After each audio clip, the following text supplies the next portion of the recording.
During the 4th annual Heartland Counseling Services Gala, a mini Aussie puppy was auctioned off during that event. And that dog now has a new purpose in training. KTV's Taylor Deckard shares the story. You never know what you'll end up with when you attend an auction, but for the Westridge family, they ended up with a dog. Merritt Westridge is a school-based supervisor, and when she got Cash, she had a special task in mind for him.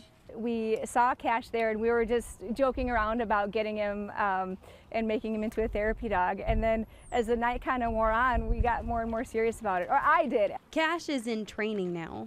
Down. Lay down. Down.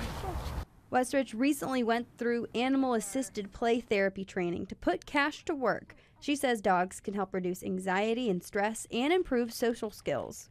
It incorporates the core principles of play therapy, but then it adds an animal into the mix as well. And that helps kind of ease people into talking about things, or at least sometimes we have trouble putting words to our experiences, and animals can help open that door a little bit more. Before 6-month-old Cash can join her in schools, he needs to be a year old to be certified. Then it's up to the school board to approve the therapy dog, depending on proper certification and paperwork submitted. It still needs to go through for board approval and everything, and so we're in the process of building that foundation and everything right now. In South Sioux City, Taylor Deckard, KTIV News 4. Boy.